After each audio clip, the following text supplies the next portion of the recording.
Welcome to this week's episode of the Spinoza Triad, in which John Gibbs, Richard Miller and Dan Rowland attempt to explore philosophy and contemporary issues, or at least apply philosophy to some contemporary issues. This week we're going to try to use philosophy, particularly the philosophy of Martin Heidegger, to understand a problem that philosophers have explored and been troubled by since the time of the Greeks, and that is authenticity. Is it possible to be an authentic individual? In our lifetime, do we play many parts? In our daily lives, do we assume many characters? Are we an individual, singular person? One person existing inside our head at all times and throughout our lives? Or are we indeed many things? Philosophers have struggled with this. We are going to attempt to apply their historic struggle to social media. The internet and the advent of social media is one of the most revolutionary changes in my lifetime. What contribution has social media made to the philosophical debate of authenticity?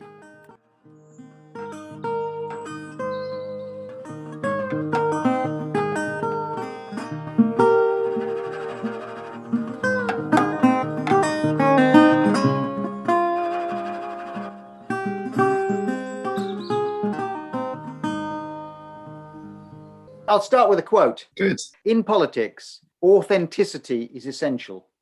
And if you can fake that, you're made.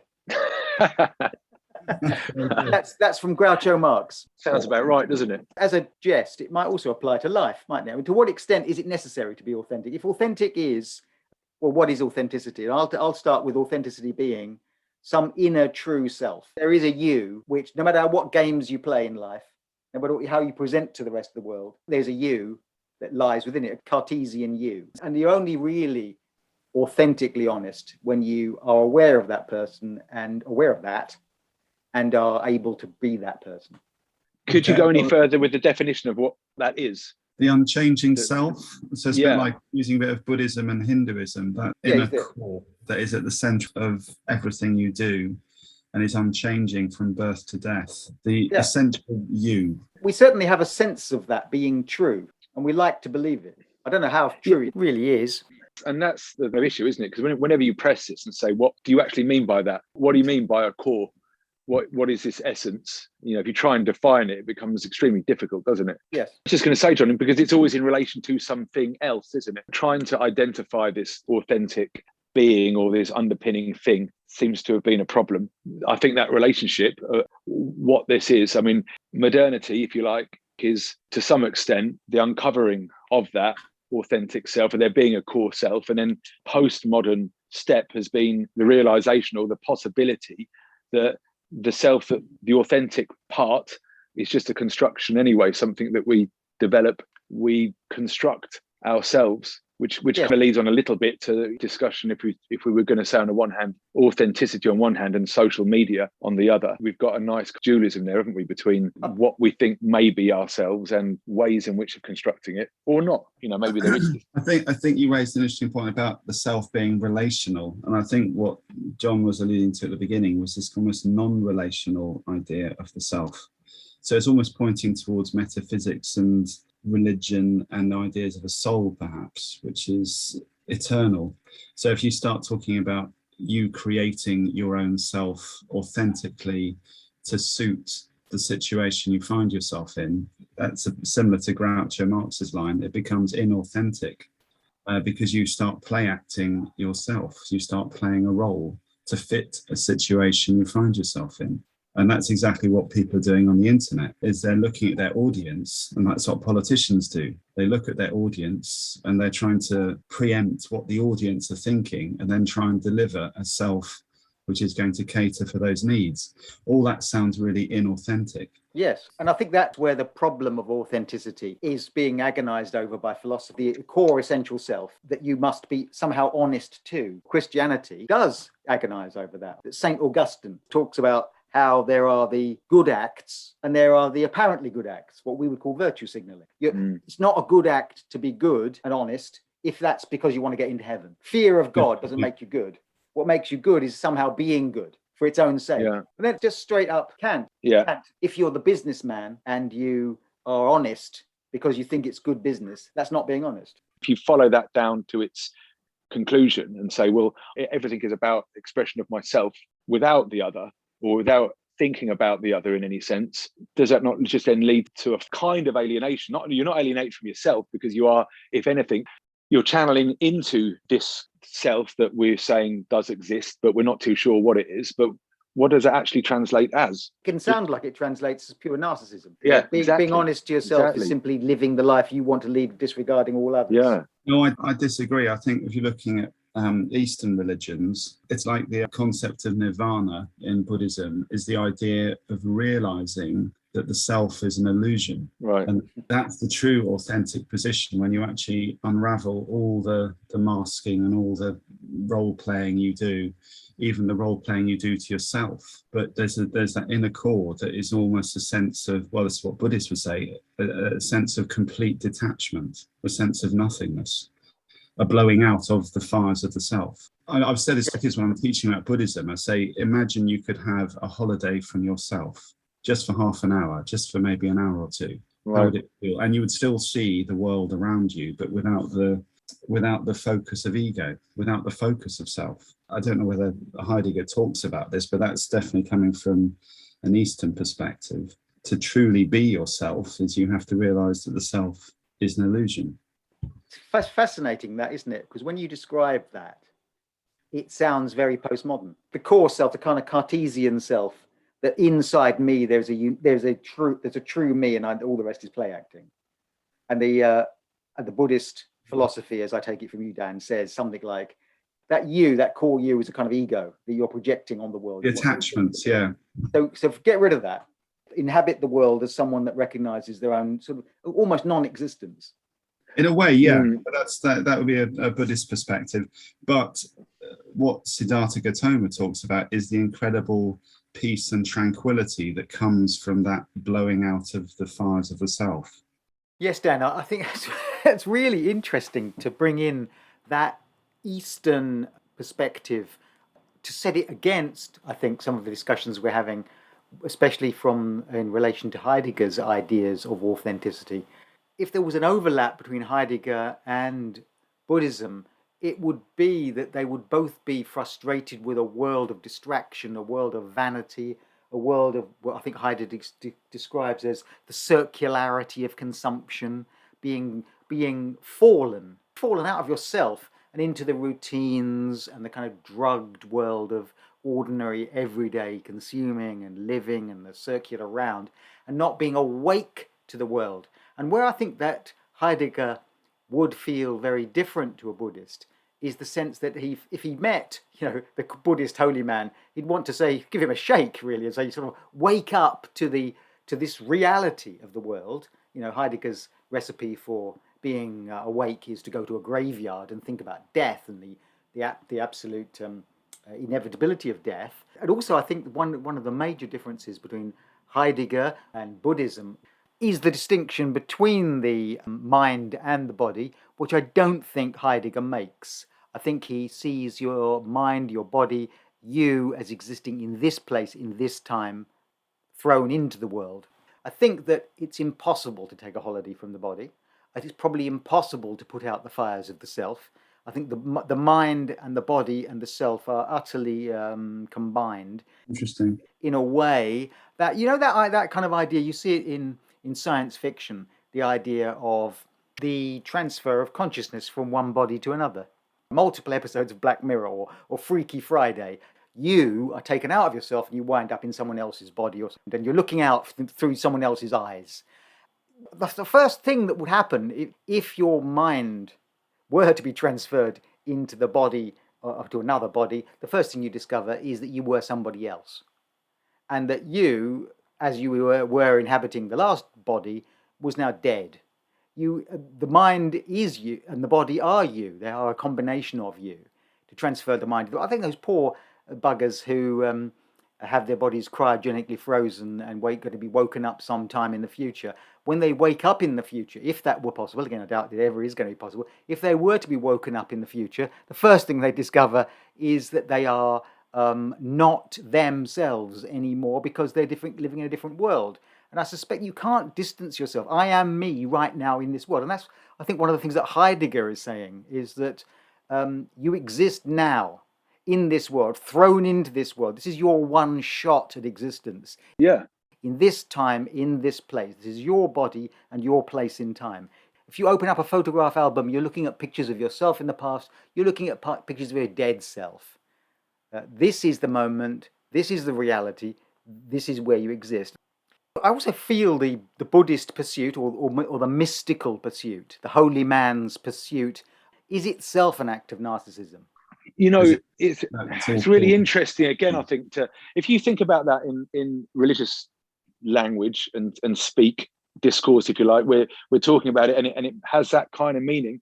But when you're saying that, it reminds me of when we did the Foucault one a while ago, kind of more of a sort of social scientific perspective, that the self was washed away like a face drawn into the sand. As we talk about it in terms of language, we talk about it, therefore it's discursive, therefore it is already at the kind of mercy of the specific cultural and historical discourses of whatever period you're in.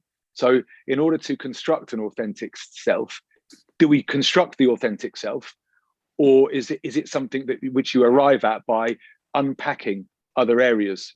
Yeah, and also what you're saying there, Richard, reminds me of the stuff I've been looking at lately on Hegel, and that idea of the historical context of ideas and the historical context of identity. Hegel presents the idea of that evolving through time, that there are truths which evolve through a historical evolutionary process. The essential truth for Hegel, I'm going to say this. The essential truth, I've got Hegel. In one sentence. The essential truth of Hegel is something like the pursuit of freedom. Freedom in written, I'm going to paraphrase now. History is freedom working itself out, or something of that kind.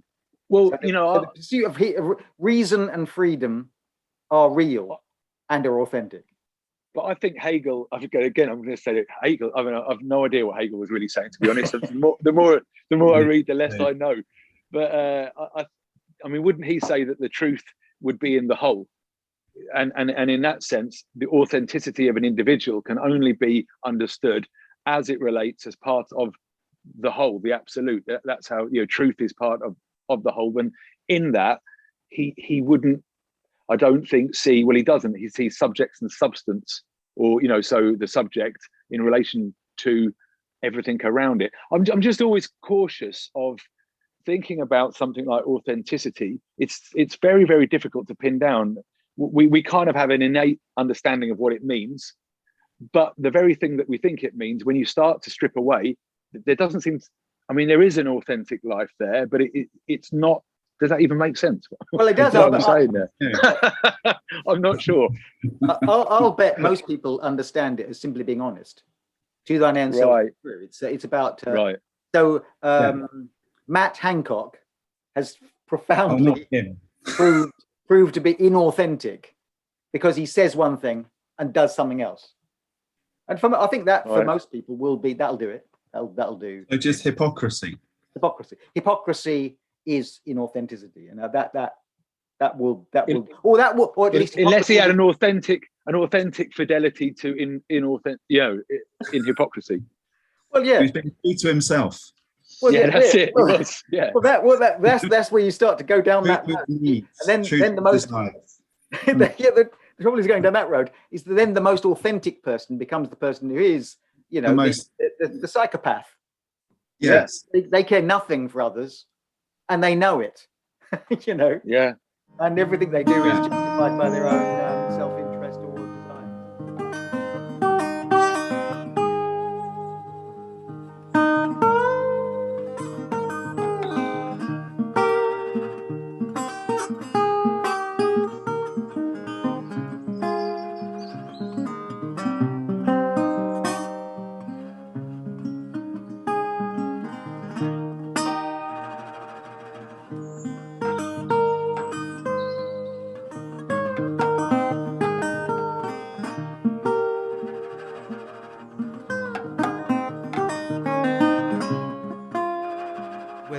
authentic self might be socially constructed, we're now wondering to some extent whether dishonesty and inauthenticity is itself a social necessity. It may be that in order to operate in the world, we have to be inauthentic. We have to present ourselves in a number of ways. The games people play. We have to put on the face to meet the faces that we meet. That even from the start with children, the authenticity of somebody is trained out of them. Like in order to have a parent's sort of in order to be a good child, you have to reject the part of the thing the child wants to be. It has to be what it wants to for its mother or for its father or whoever's its parents. As people grow, there's a constant odds at what you really want to be and what you are to be for others. So authenticity is always a problem, which is in later life. This can manifest through midlife crises. But I'm keen to sort of draw that into how social media works. If we say that social media is another expression of ourselves, it's easy to sit here and say social media is just inauthentic because it's just another thing that removes us from this core self. Because if we're saying that we have to construct authenticity and it's for the other, then it's really a kind of virtualized version of that, isn't it? Social media. I mean, I'm not making any ethical judgments. I'm not saying it's good or bad. Can I throw something in? But it's Heidegger on this. If you don't move towards death in your being, you are not being truly authentic to your true conditions. And so he says anything that distances ourselves from that condition is inauthentic. And in terms of social media is almost existing outside of time. It's non-relational to actual real time in that respect and progress through time.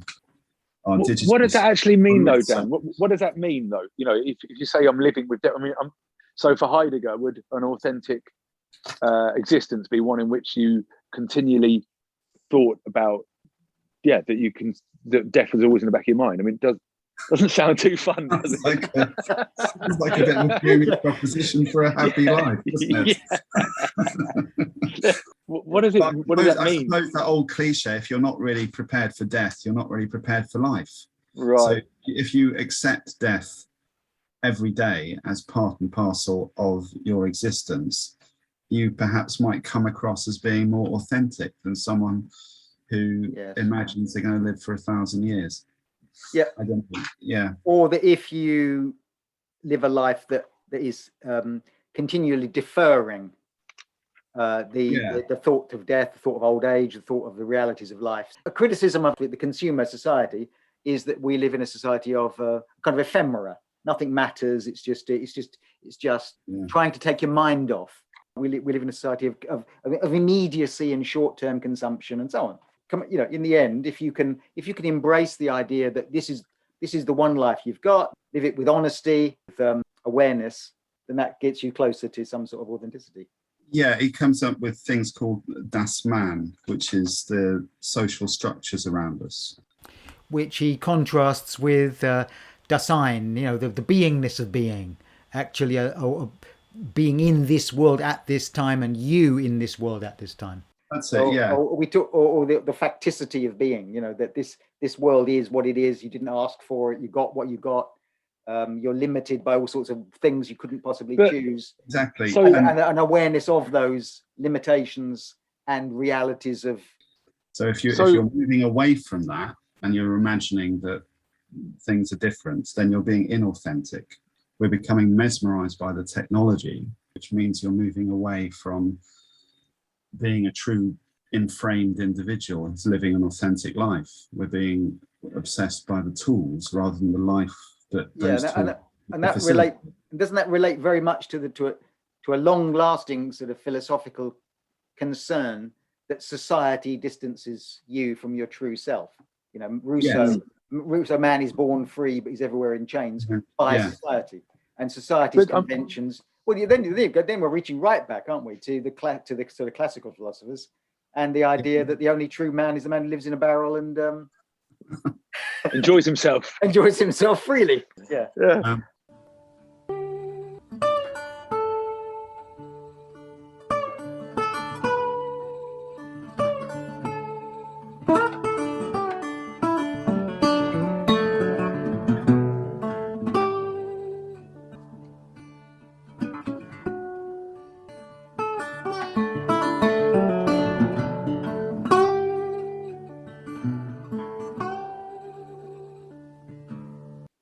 contemporary society, the internet in general, becoming kind of hardwired into what it means to be a person. Is it possible to be authentic outside of this? You've got facticity on one side, with Heidegger, this idea of a potential on the other, sort of existential sort of moment to construct yourself. Social media gets a lot of criticism. The young people performing online, you go online to see the echo chamber of yourself. You only look online for the things you wish to find, and so on. And so that constructs a greater level of social falsity and potential alienation. Inauthenticity, because going back to what we said earlier, what we started with, that hidden core that's quite hard to pin down. Let's say the younger you are, you're then, there's a certain emptiness at the center of that thing we talked about, which we can't define. That perhaps doesn't have any real reference to someone who's younger, who lives on social media, and they are defining it. They have this emptiness at the center, and all that's being replaced is audiences and likes, rather than that moment of reflection, walking in the woods, or looking at a sunset. It has no reference without an audience. An authentic individual only needs an audience of one, which is yourself, which isn't narcissistic. Total engagement with your own being at that current time. Yes. And the social media now that's used removes people from that essential human experience. You can't spend 5 minutes on the internet or engage with social media at all without feeling, to what extent are we performing? I mean, what if I was to sort of do a sort of meta narrative about this, what exactly are we doing here? We're in a sense performing, and we're communicating with each other, but we're also, why is this turning into a podcast? Because we're sort of podcasting for the sake of performance. Yeah. There's an awareness of the other person in the room, which is the potential person who can listen to this. So as we speak now, are we really speaking authentically, or are we speaking with a degree of a sense of of being watched? Thanks for that. I was quite relaxed, John, till you said that. there's the ghost of the other person. John. That's it. So was I. If we talk about what we talked about earlier, which is something I think, Richard, you said about how we define ourselves to some degree, but by our community, by our society, by what we are external to ourselves. Well, a young person, a young un, because I've met some, a young person might, not just young person, but someone who defends the social media might say something along the lines of, it's a different form of referencing. It isn't just a case of the sort of old, of the organic community of neighbors and friends and village and that sort of community. It's the community that exists far more extensive, that social media offers an opportunity to define yourself through connections far beyond anything we could have imagined 10 or 15, 20 years ago. Well, it's like the old Goffman thing, isn't it? We put, the presentation of self. It's another way in which the self can perform on a daily, you go to work and you act out a certain role, don't you? You perform in a certain way. Perhaps social media, and it seems quite benign when you say that, well, I perform, or bearing in mind, a lot of people make their entire living through social media, and it's an integral part of most people's lives now in some form or another. That's all very well, I suppose. I mean, the critical part of that, I think, is when it's not benign. It's like you say, it's basically run on algorithms. So you've got it's almost, to me, of a kind of virtual id, or like an unconscious, because it's giving you back stuff that I've had a few times recently. I've spoken about something to someone, and it's very random, but I was talking to someone about an infrared weight cutting suit, right? I mean, like the most random thing ever. I'd never heard of one before. My friend was talking about it. We were talking about it. I went onto Instagram. What should appear, the first advert, an infrared weight cutting suit. I mean, it's like, wow. So, it's listening to everything you're saying. And then I spoke to another friend that's got a very sort of more sort of tech minded, and he said that, you sort of sign away in the terms and conditions.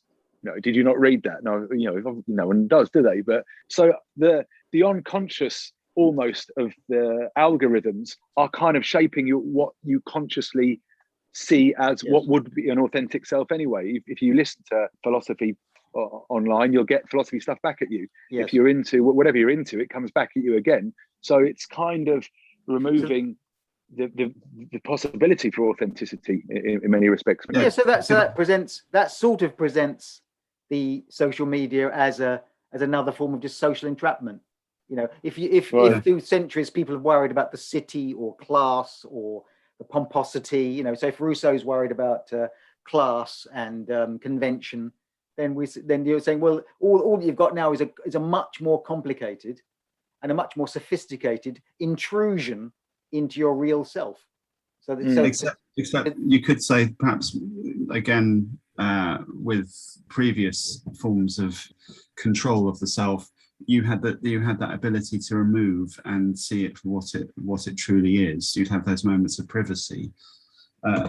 Now you could argue that trying to express yourself privately, you're turning yourself almost into a resource on the internet. So the internet is feeding on your desire for freedom.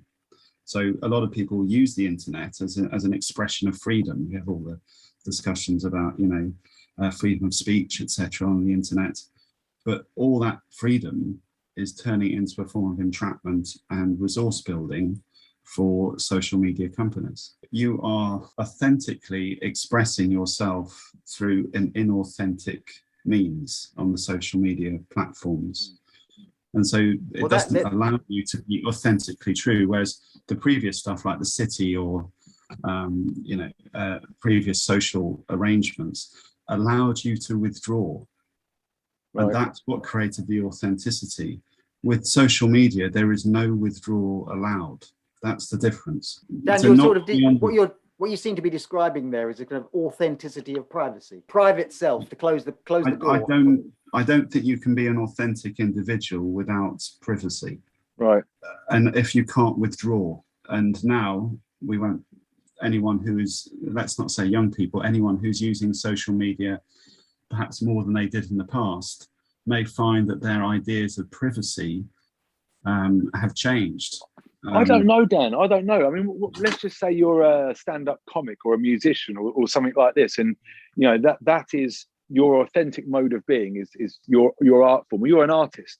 Social media, to an extent, gives you an ability to pursue your authentic self, because an artist without anyone is art without somebody watching it. But well, it may be that art exists in a synergy between the artist and the audience. The performance is the authentic product. The product is the authentic feature of the artist's performance, and so on. And so I think in that sense, we are, as I think we are, existing truly in society, not in our minds, in our heads, divorced from society. I would say in answer to that one, performer, the comedian, or the clown, the tragic clown, the person who is most happiest in front of the stage, in reality, is often very depressed and miserable and moving towards some form of substance abuse, perhaps. There's a story. I'll do an anecdote now. Tell us a story. Yeah. This is a story. This is a story about a guy who in the late 18th century goes to see a physician, and he says, I'm despairing the whole time. I feel deeply in despair of life. I just can't see any reason to be alive, and I constantly think about killing myself. And the doctor says, well, he said, I don't know what to say other than recently I went to the theatre and saw the Great Grimaldi, the clown, the Great Grimaldi, and I've never laughed so much in my life. He's hilarious. The man is absolutely the funniest man alive. Go and see the Great Grimaldi. Maybe he'll cheer you up. And of course, the patient replies, well, I am the Great Grimaldi. Yeah.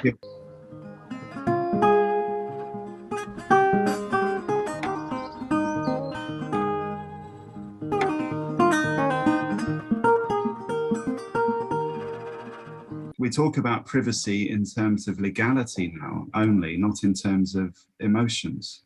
And as time moves on, people are having less space to be themselves, to look at the sunset and not worry about a performative aspect to it. I think, no, Dan, myself. I disagree in some respects, because I think it depends on how we define authenticity.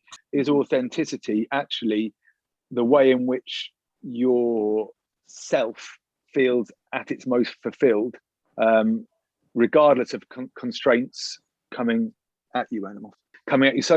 So by that I mean, like I said, I'll take the musician. Is the musician not at their most authentic when they're performing for people? Not in any sad way, not in any, but just to perform, to make people happy, or the comic or the actor. That's where they feel at their most authentic, is when they're pursuing something like that. I'm going to agree with you there, but I think most people are not performing. Most people are not. It's a minority of people are creative performers. That's why they're in demand. But everyone is sharing a human condition. Does not social media allow a platform whereby people can construct a kind of a performance that they feel in some way reflects? I'm going to stick with the idea that I think that the self. I'm not going to go as far as the nihilism of Buddhism, where the self doesn't exist. I think we started with that idea that the self, we can't quite define it. We can't pin it down. But that's the thing that is where everything emanates from. The fact we couldn't define it shows it's not performative with the social media. So I'm going to take it the other way, for us all to become performers. I think that the thing with social media here, which limits in some sense the authentic presentation of self, either individually or perhaps through social media. Freud talked about this idea of castration into the symbolic. So he uses the example of when you stand on a hillside and look at the valley of trees, before you have the word for trees, you see different shades of colours and shapes and all this kind of thing. And then once you've got the word trees, you are castrated from the meaningfulness of those things, because language takes you one step away from that. In some respects, I suppose, especially something like the original Twitter, where you only had so many things you could say, and even on a Facebook or Instagram posting, you are in some sense, by the very medium itself, castrated from any real life, aren't you? And we all kind of know that. But that's what we've been saying. I'm reluctant, just quickly, because you do get artists and you do get people that use social media in very creative sense as well. So it's not one or the other. I think there is room there for an authentic construction of self through online presences. What we seem to be saying here is that reminds me again of the idea of that all construction, speech, language, society, customs, the internet, the social media is all somehow a fabrication, and the only reality is what is other than that. In fact, that takes us away from ourselves and takes us away from authentic communications. To refer back to the Greeks again, Plato objected to writing as a lesser form of communication than speech, because speech could be responded to, speech could be quizzed, speech could be questioned. He compares writing to a painting. It's kind of dead. It represents an idea that you can't dialogue with, whereas speech is more authentic than writing. And but to take that even further, and if you could argue that even speech itself doesn't reflect thought. Thought is the only authentic. So in that sense, all communication is a kind of corruption of some kind of authentic thought into some kind of inauthentic language, which might be corrupted into some sort of inauthentic writing, and so on. It comes back to the whole idea again that all communication is a form of lying, in the sense that representation isn't the real thing. There's a painting by the surrealist painter Magritte, but Magritte paints a painting of a gentleman's pipe, a pipe, the kind of the pipe you'd smoke tobacco in, the kind of pipe that Sherlock Holmes might have. The painting of this pipe is titled "This is not a pipe," and he's making a very simple sort of semiotic observation that it's a painting of a pipe. It's not actually a pipe. Communication is a form of representation, and representation is a form of inauthenticity.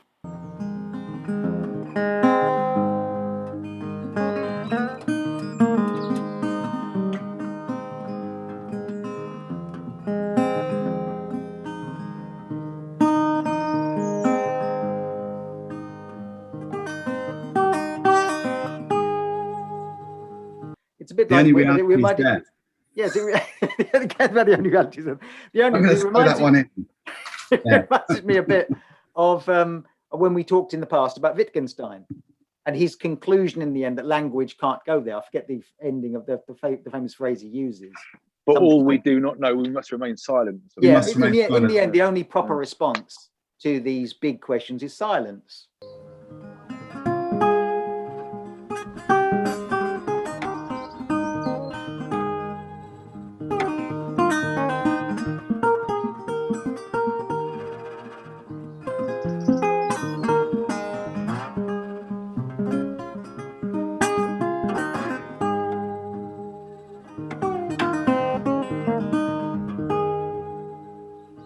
when we say what is the self, we couldn't actually put words around it, but we know it's there. Well, we think we know it's there. Yeah. Yeah.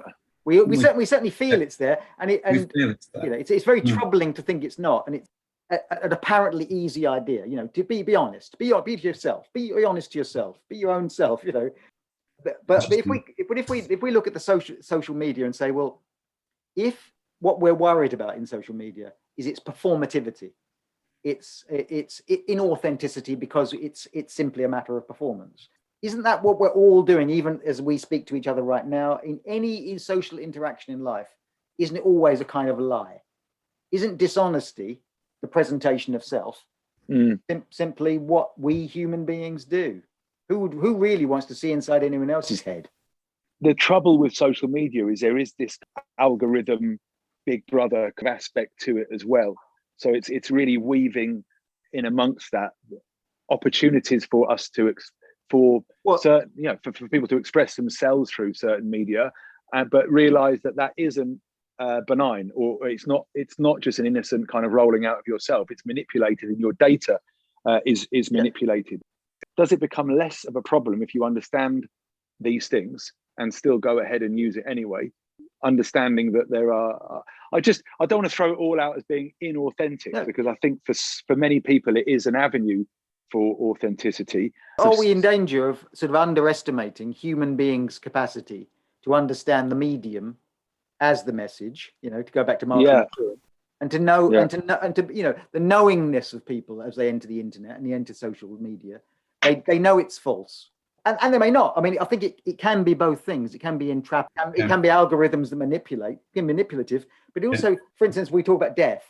Surely people of this particular age, in which me and you are living in, are for the first time, to some degree, liberated from death. The internet is eternal, as far as we know, and we push ourselves onto it. And they know that, you know, we are all publishers of our own lives right now, in the way that most people went anonymously to their graves for millions of years. It won't mean you'll have a sense of memorial, perhaps, but it won't overcome. Yeah. But I think what you said earlier, John, about people having control over the algorithm and being wary of it and all that kind of thing, that's kind of what I was saying earlier about the sense of withdrawal. To be truly authentic, you can't be framed or shaped by social media. You have to use it. Going back to Heidegger, it's a tool of a craftsman. Yeah, as soon as you obsess by the tool, you then become rather boring, like someone talking about hammers when they're not banging nails in. You know, you don't want to have that conversation. Now, what's happening is everyone's becoming in awe of the tools and not having a sense of withdrawal. I'd say you only have that sense of withdrawal when you know what the medium is that you're using. I can put it in perspective and I can see, well, that's my performative self. That's how I'm on the internet, but that's not my real self. My real self is, so you need that withdrawal for it to be authentic. For me, the issue with social media and authenticity is it for its own sake? Is it something which is just relying on thinking about some other all the time? Is that, if that is what is validating your motivation, then it's a problem and it ceases to be authentic. If you are putting something out there which is authentic regardless, then it can be used as a tool for someone trying to achieve some form of authenticity. But again, it's a bit like Bill Hicks. Have you used that Bill Hicks thing where he's talking about marketing and he says, just go ahead, kill yourself. I'm not taking that angle.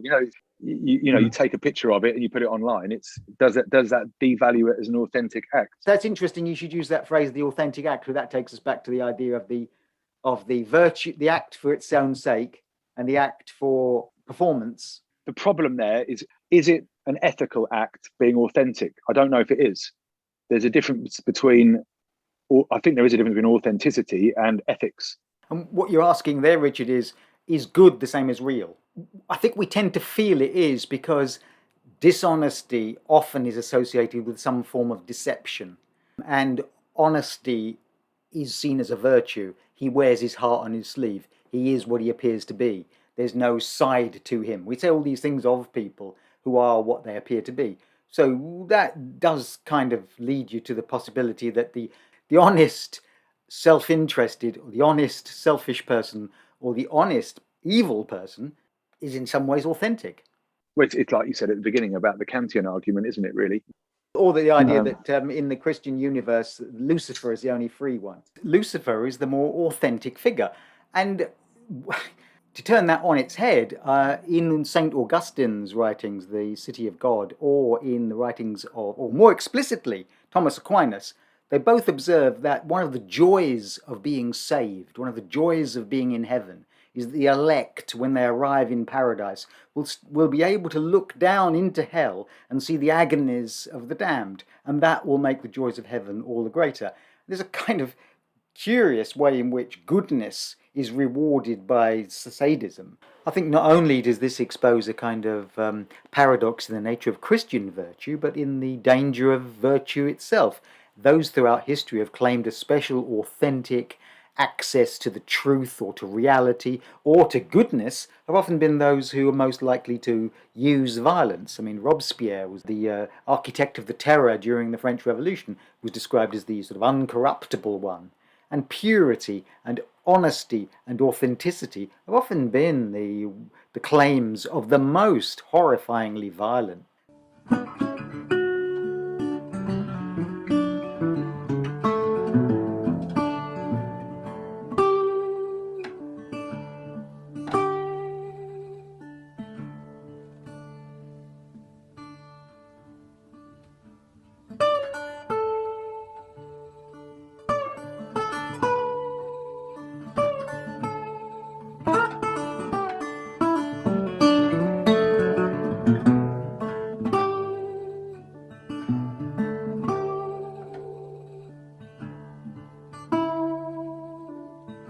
So could you be utterly unethically authentic? I suppose you can, can't you, in that sense? So there is a morality to authenticity. So the authentic person has to be the person who does no harm, at the very least. I don't know. Is it not that it's the spark of potentiality that in pursuing that becomes an authentic life? It might not be that to be on your own and removed from other people. If that isn't your calling, then you're being inauthentic in that. Calling presumably means some kind of honesty to your own condition. Yeah. I do this because I wish to do this. Or is it because calling can sound like destiny, that which I was supposed to do? Do we not all have that slightly in some regard? People have a calling and people are unhappy perhaps when they're not fulfilling their potential, whatever it could be. I think we do have a sense of wanting to leave the world a better place than it is. Well, some people do, some don't.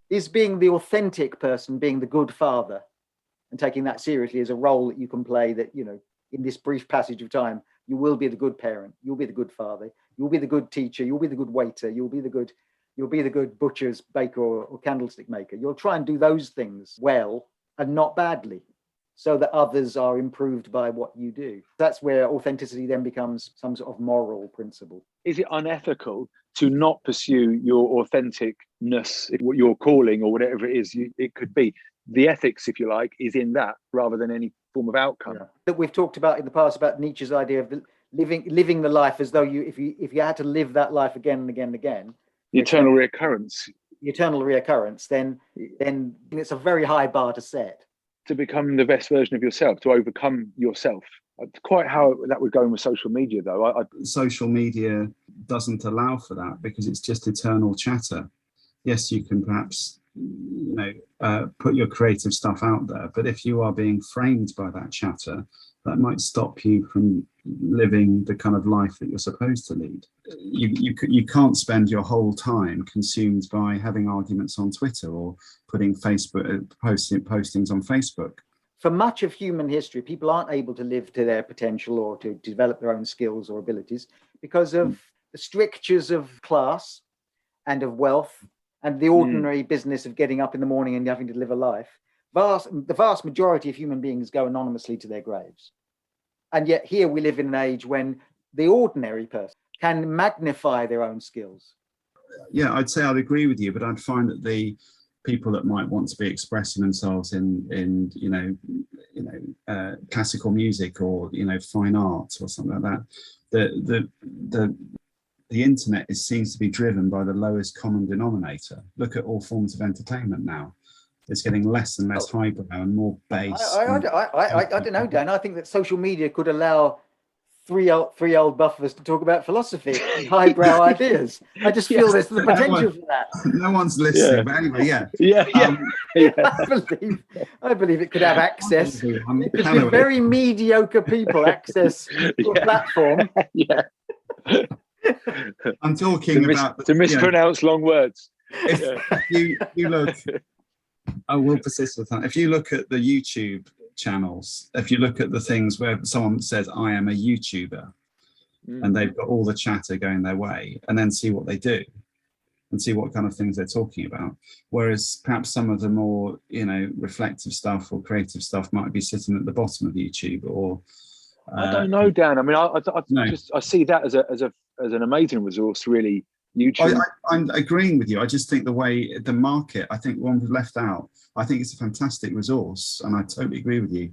And I agree with the points you made about, the veil of tears, and now people might not go to their deaths with an anonymous gravestone, but there'll still be something there of them long time after they've gone.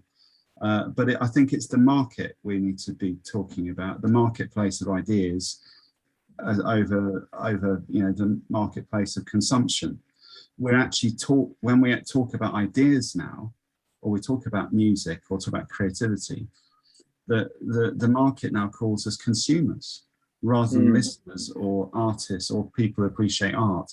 We've become consumers. So I think what left out this debate with social media is market principles, whereby people are starting to sell themselves rather than express themselves.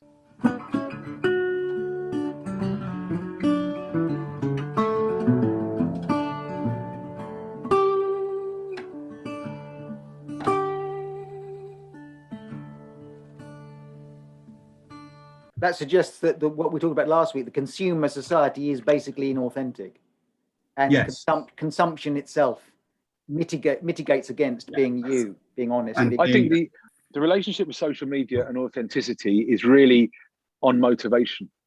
As I said, I think it depends upon, if you're achieving your potential and you're doing that, and part of that is for other people to see it and you're putting it out there, then it's authentic. I think that social media are fantastic vehicles some of the time for authenticity in some respects to be shown. But the problem, I think, with social media isn't the relationship with authenticity. I think the problem is, as we've mentioned before, this kind of virtualized other, where you don't validate your own action. So let's just say you're an artist and you have authentically, you've driven it, you paint this amazing painting and you want to sell it online, and I've seen many artists do this through Instagram, and they sell stuff. And what if then you saw the validation only through the amount of likes that you get? And your likes aren't contingent on how good the painting are. Your likes are contingent on the algorithm and how many followers you've got. I think that becomes an issue there. If you start to view your own success and failure in regard to just that medium as opposed to the art by itself. But is that any different? But Dan, is that any different from before social media, when an artist produces a painting and nobody likes it until they're dead, or books and music? The list goes on. You could say the artist like Van Gogh carried on. He didn't really care about the audience. That was the point. Is that real, true creatives don't really care about the audience. Picasso. Right. They just keep shooting stuff out. Isn't there a degree of cultural valuing there, where it's a bit like the old idea, the British actor who went off to Hollywood had somehow lost his authenticity. He should have been on the stage at Stratford knocking out a good Hamlet, but he went off to Hollywood. Richard Burton or someone went off to Hollywood and started a lot of crappy old films and made a ton of money, and therefore lost what he should be doing. That makes you're making a cultural distinction between authentic culture and inauthentic culture. Often what is popularly seen as inauthentic one generation, it becomes a classic of the next generation. So it's very different. I think what our conversations started to focus on that minority of people who are creative, whereas the social media is for everyone. This is a very unique new expression of how to be a human being, and we don't know how it works and where it's going to end. So it's calling on all of us now to not only commodify ourselves, but also to turn us into performers. So we're performing commodities. And if you're a performing commodity, to me, that sounds like that's inauthentic with the human condition, which requires privacy and reflection and, moments to yourself, which are truly to yourself. And if everything is now going to be online, and we haven't even talked about virtual reality, and I used that for the first time on Friday, met my brother in a virtual room, it was most bizarre. That's only around the corner. And when we actually then leave our physical surroundings and go online digitally and see ourselves as a replicated avatar that we've created ourselves, we're detaching ourselves so much from the human condition. Our meaning of our life is other people and is interacting with them, and we could see I'm taking the point about the commodification and the algorithms, but isn't there a possibility that what the internet is a kind of just not extended senses? It gives your voice a way of going further, your eyesight a way of seeing things further, your memory has been extended by this great googly memory you've got now. You can, anytime you can't remember anything, you just Google it and up it comes. So our senses we become greater human beings in a sense. I would say that talking about memory, I'd probably say I think it's people's visual memory perhaps has dimmed a bit with everything has to be photographed and filmed. So I'd say, again, it's that relationship you have with yourself and your own ideas and your own experiences become less real because they have to be recorded, and they only become real once you see the recording. Yeah, that reminds me of the kind of Baudrillard observation that America had become Disneyland. It wasn't that Disney reflected America; it was that America now reflected Disney, and that's what I'm getting at. The proposition of the plastic non-realness of our world, and that seems to be presented through social media. I think that's very bleak, though. I think it's a tool, and I think that really, in order to engage with it, you have to take that qualitative step and realize that, yes, it does this, yes, it does that. It's also, there's a lot of issues with it. I remember knocking on my son's door once, however many years ago it was, and he's got his phone on one bit with a figure, it's split into 4 screen. He's chatting to his mates. He's online playing COD, whatever it was, with people around, and he's lying on his bed, and I'm thinking, God, I'd have loved that when I was younger. Oh, definitely. I'm not questioning that, but yeah.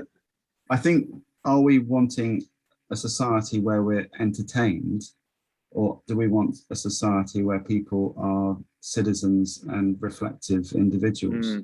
We're going into politics there, but it seems like we're all just, sitting back and being entertained at the moment, and that makes us very passive. I mean, to some extent, we're embracing that idea that human beings have agonized over is the authentic person active and honest to themselves and participatory, and or are we passively being entertained?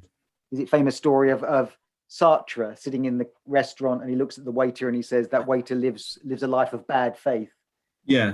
Because he's happy being a waiter and he thinks he can never be any, he goes and grumbles about being a waiter. I've got to be a waiter all my life, how horrible. He doesn't realize how free he is, whereas he can just throw his towel on the side and walk out the restaurant. And what he should be doing is either being the best waiter he can be and embracing that. Yeah. With the sort of human choice. And I think, he needs his own Instagram page, the waiter. Yes. Then everyone else can see how good he is that's and how free he is. Richard, you've said it in a sense. That is the core of our discussion. Is the internet and social media a means by which people can express and validate and explore and actually be themselves for now, or are they being drawn further away from themselves?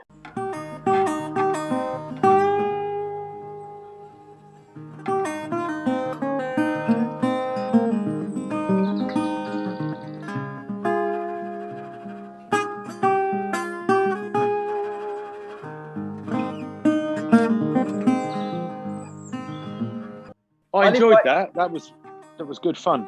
I live right next to a church, so I can see gravestones from the house. So I think I'll just go over there and have a look at them. Feel better. Withdrawing, yeah. I'll just go over the churchyard, sit on a gravestone. That was very good. Enjoyed that. Are you still recording? Oh, by I'm the still way, recording now, yeah. Don't worry. Any old crap we talk about, I just cut out. And I think when we started the second recording, I did an American accent. That won't go down well. When he said, "I'm recording now," I said, "Oh, that's great." So I shall highlight that, Dan. Don't worry. No, I got lost in. I've got to say that first one we did, and when you said with time's running out, I was like, what? I really like that stuff on Heidegger, Dan. You were saying. I mean, really made me think. More and more now, I find myself in my own mental health. I take the dogs. I listen to an audio book or music, but I want to be outside. Yeah, it was great. You two, thanks for that. I really enjoyed it. Cheers, guys. Look after yourselves. Cheers. Oh, brilliant, John. Thank you. see you soon. Bye. Take care. See you. Bye. Bye. Hegel, guys, for next time, yeah? Yeah. Hegel for next time. Hegel. Take off next time. Right. Okay.